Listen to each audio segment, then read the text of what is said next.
আমি যাচ্ছি আজ চট্টগ্রাম। নদীপথ, সাথে ট্রেন, লঞ্চ জার্নি এবং ট্রেন জার্নি একসাথেই। যেখানে গাড়িতে করে গেলে 1,000 টাকার মতো খরচ হয়ে যায়, সেখানে আমি খুব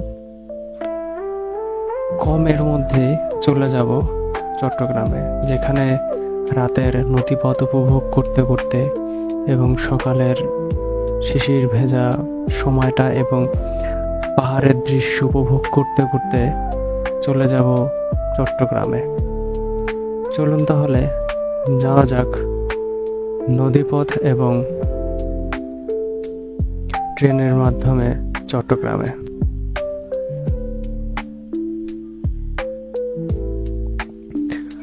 আসসালামু আলাইকুম ভিউয়ার্স, আমি যাচ্ছি আজকে বরিশাল থেকে চট্টগ্রামের পথে। প্রথমে আমি চলে আসলাম বরিশালের সদরঘাট বা লঞ্চ টার্মিনালে। এখান থেকে আমি চলে যাব লঞ্চে করে চাঁদপুর থেকে ট্রেনে করে চট্টগ্রাম। যেতে যেতে বলছি কিভাবে যাবেন, কখন টিকিট কাটবেন, কত টাকা ভাড়া। তো আমি পৌঁছে গেলাম বরিশাল লঞ্চ টার্মিনালে। এখন যাচ্ছি আমি লঞ্চ টার্মিনালের মধ্যেই।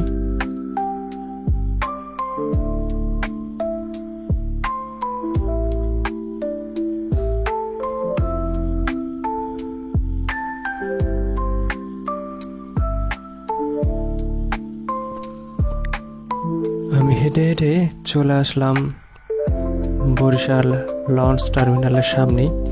এখান থেকে 10 টাকা মূল্যের ঘাট টিকিট ক্রয় করে আপনাকে ঢুকতে হবে। আমি ঘাট টিকিট কিনে সেখান থেকে ঢুকে পড়লাম লঞ্চ টার্মিনালের মধ্যে। এখন যাব লঞ্চের দিকে। লঞ্চের টিকিট কেটে চাঁদপুরগামী লঞ্চে উঠে পড়ব। আমি হেঁটে যাচ্ছি প্ল্যাটফর্মের দিক হয়ে, একদম শেষ প্রান্তেই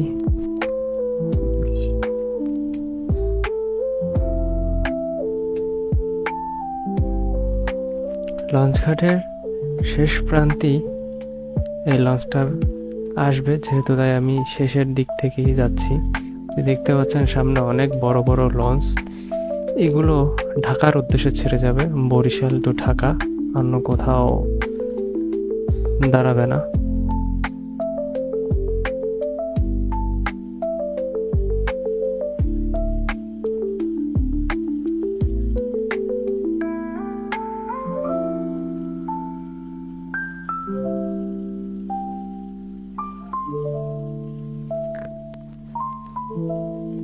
এটাই হচ্ছে বরিশালের নদীবন্দর। এই নদীবন্দর থেকেই যেমন ঢাকার উদ্দেশ্যে লঞ্চ ছেড়ে যায়, ঠিক তেমনি বরিশালের অভ্যন্তরীণ রুটেও লঞ্চগুলো এখান থেকে চলাচল করে। যেমন ভোলা, লক্ষ্মীপুর, পটুয়াখালী, বরগুনা, সব রুটের লঞ্চগুলোই এখান থেকে চলাচল করে। এটা হচ্ছে টিকিট কাউন্টার। আমি 400 টাকা মূল্য দিয়ে চলে যাচ্ছি চাঁদপুরের লঞ্চে। টিকিট মূল্য 400 টাকা।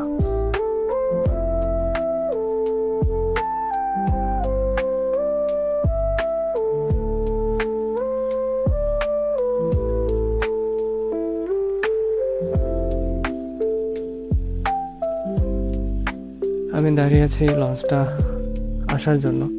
এই লঞ্চটি আসে ঢাকা থেকে, দুঃখিত, ঢাকা বরিশাল ঝালকাঠি রুটে চলাচল করে। তো আজকে আমি দাঁড়িয়ে আছি বরিশালে। লঞ্চটি আসবে ঝালকাঠি থেকে, ঝালকাঠি বরিশাল, বরিশাল থেকে চাঁদপুর, চাঁদপুর থেকে ফতুল্লা, ফতুল্লা থেকে ঢাকা। এখান থেকে ঢাকা গেলেও 400 টাকা এবং চাঁদপুর গেলেও 400 টাকা, ফতুল্লা গেলেও 400 টাকা। যেখানে যাবেন একই ভাড়া, যেহেতু ঈদের সময় ঈদ ছাড়া 300 টাকা ভাড়া রাখে। আমি দাঁড়িয়ে আছি, লঞ্চটি আসার অপেক্ষা করছি। দুটি লঞ্চ চলে, সুন্দরবন এবং ফারহান। আজকে এসেছে এমভি ফারহান। লঞ্চটি ঘাটে ভিড়ছে।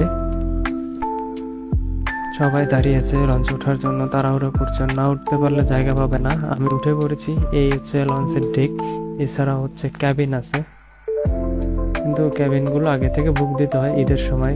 আগে বুক না দিলে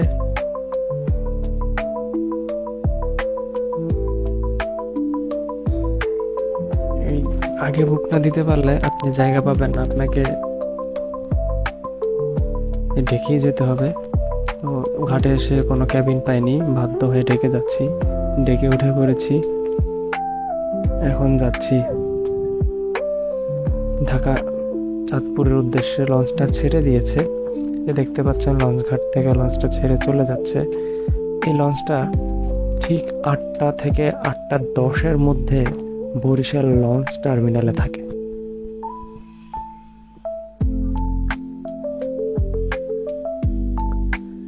লঞ্চটা ছেড়ে দিয়েছে, আমি যাচ্ছি এখন চাঁদপুরের উদ্দেশ্যে। দেখতে পাচ্ছেন লঞ্চের ভিতরটা, মানুষ শুয়ে বসে আছে। এই লঞ্চটি আমাকে চাঁদপুরে নামিয়ে দেবে রাত 3টা থেকে 3:30টার মধ্যে।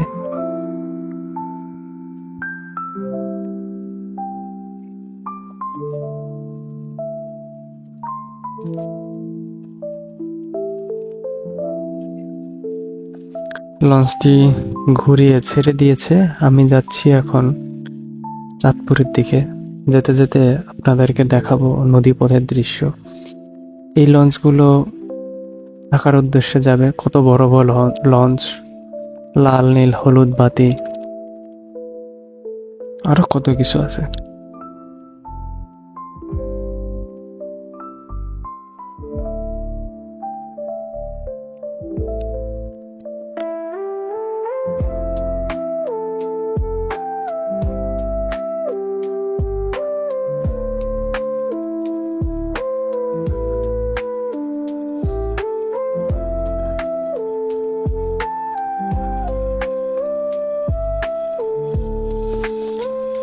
ঘাট ছাড়িয়ে সামনে যাচ্ছি।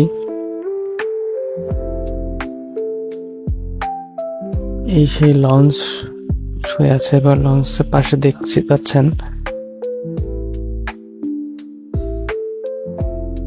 অন্য আরেকটি লঞ্চ, যেটা এই লঞ্চটাকে ক্রস করে চলে যাচ্ছে। আবার রাতের মধ্যে লাল নীল আলো পানিতে পড়ায় কতই না সুন্দর লাগছে। লঞ্চ ভ্রমণ যারা করেননি তারা বুঝতে পারবেন না লঞ্চ ভ্রমণের কতটা আনন্দ। একমাত্র বরিশালের মানুষই বুঝতে পারে লঞ্চ ভ্রমণ কতটা আরামদায়ক। কেন জার্নির রেশমাত্র আসে না, কোনো ক্লান্তি নেই। এই লঞ্চটি যদিও চাঁদপুর বা ফতুল্লা কোথাও ঘাট দেবে না, সরাসরি চলে যাবে ঢাকার উদ্দেশ্যে।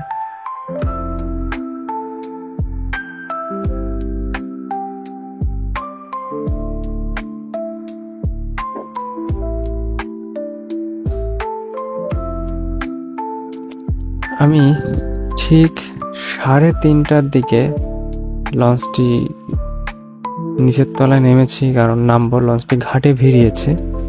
এখন আমি নেমে যাব লঞ্চ থেকে। সিরিয়ালে দাঁড়িয়েছি, কারণ অনেক মানুষ নামবে, তাই টিকিট চেক করে করে নামানোর কারণে সিরিয়ালে দাঁড়াতে হবে, নামতে একটু সময় লাগবে। আমি নেমে পড়েছি, যেখানে আরো মানুষ নামছে। আমি চাঁদপুর ঘাটে নেমে পড়েছি। এই হচ্ছে চাঁদপুরের লঞ্চ ঘাট, কয়েক ভাগে বিভক্ত করা। বিভিন্ন জায়গার লঞ্চ এখানে আসে, ঢাকা থেকে আসে, বরিশাল থেকে আসে। আমি বেরিয়ে যাচ্ছি এই ঘাট থেকে, এখন যাব রেল স্টেশনের উদ্দেশ্যে। ঘাট থেকে বের হইলেই রেল স্টেশনে যাওয়ার জন্য সিএনজি বা অটো পাওয়া যায়। আমি যাচ্ছি সেই অটোর দিকে। পাশে খাবারের দোকান আছে, যাদের ক্ষুধা লাগবে খেয়ে নেবেন। রেল স্টেশনে খাবারের তেমন একটা ব্যবস্থা নেই, যাও আছে খুব বাজে ব্যবস্থা, খেতে পারবে না, দাম বেশি।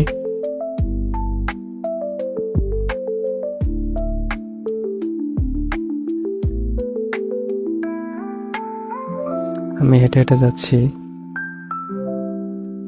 সেই সিএনজি স্টেশন বা ব্যাটারি চালিত অটোরিকশার দিকে। জনপ্রতি 30 টাকা করে ভাড়া হলেও রাত এবং ঈদ মিলে আমার কাছে থেকে নিয়েছিল জন প্রতি 40 টাকা করে।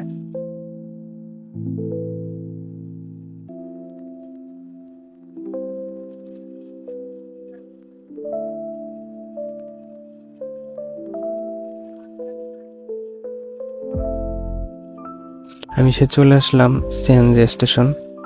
এখান থেকে সিএনজিতে উঠেছিলাম, নেমেছি সিএনজি থেকে 40 টাকা দিয়ে। চলে এলাম চাঁদপুর রেলওয়ে স্টেশন। আমার আগে থেকেই টিকিট কাটা ছিল। আপনি যদি শোভনে আসেন, আপনার কাছ থেকে ভাড়া রাখবে 180 টাকা। যদি এস চেয়ারে আসেন তাহলে নিবে 220 টাকা। যদি অনলাইনে টিকিট কেটে থাকেন, সার্ভিস চার্জ সাথে 20 টাকা যোগ হবে। আমি অনলাইনে কেটেছিলাম আরও 7 দিন আগে। আপনি যদিও ইনস্ট্যান্ট কোনো সিট পাবেন না, এই ট্রেনের সিট কমপক্ষে 5 থেকে 7 দিন আগে বুক হয়ে যায়। তাই যাদের অনেক দিনের প্ল্যান, আপনারা যাবেন ঢাকা থেকে হোক বরিশাল থেকে হোক, আগে থেকে অ্যাপস থেকে এই লঞ্চের টিকিটটা কেটে এই ট্রেনের টিকিটটা কেটে রাখবেন। আমার বগি ছিল খ বগি। আমি বগি খুঁজে খুঁজে যাচ্ছি সেই দিকে। এই যে মনে পেয়ে গেছি, হ্যাঁ খ বগি। আমি উঠে পড়েছি ট্রেনের মধ্যেই, উঠে সিট খুঁজে বসে পড়বো। তার আগে একটু দেখিয়ে নি আপনাদেরকে এই রেল স্টেশনটা কেমন। কত মানুষ ছিন্নমূল, তাদের থাকার জায়গা নেই, তারা এই রেল স্টেশনে ঘুমান, রাতে শুয়ে আছেন। সকালবেলা উঠে তাদের মতো তারা কাজ খুঁজবেন।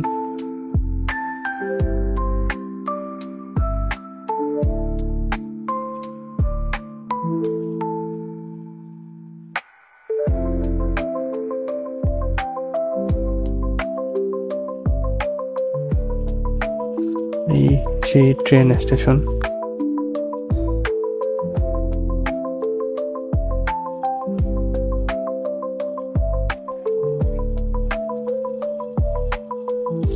ট্রেনে বসার পরেই ট্রেন ঠিক 5টায় ছেড়ে দিয়েছে। 4টায় ট্রেন এখানে পেয়ে যাবেন, কিন্তু 4:30টার দিকে উঠবেন। অবশ্য একটা বিষয় বলে রাখা ভালো, যখন দেখবেন বগিগুলো খালি তখন উঠতে যাবেন না, কারণ এখানে অনেক খারাপ লোকজন আছে, আপনার কাছ থেকে টাকা পয়সা, মোবাইল হাতিয়ে নেবে।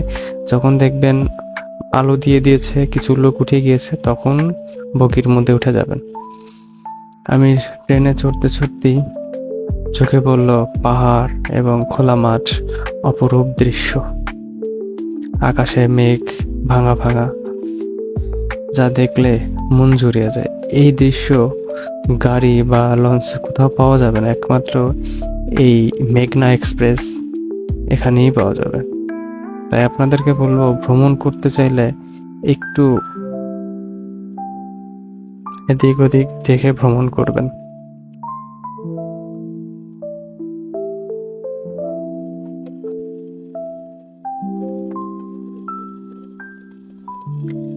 পাহাড়ি পথ, পাহাড়ি জনপদ, অপরূপ দৃশ্য দেখতে দেখতে ছুটে চলেছি মেঘনা এক্সপ্রেসে করে চট্টগ্রামের পথে।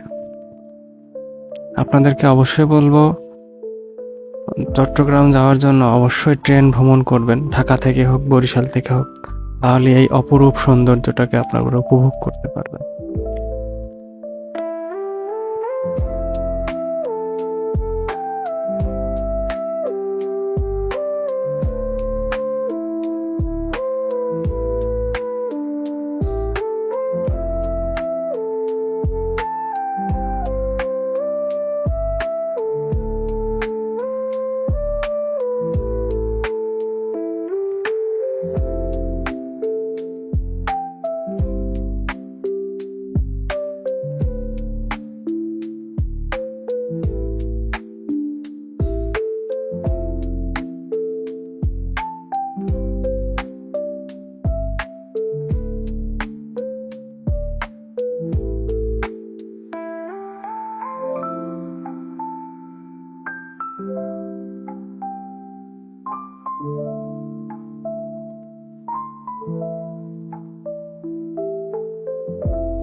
অবশেষে আমি পৌঁছে গেলাম চট্টগ্রাম রেলওয়ে স্টেশন।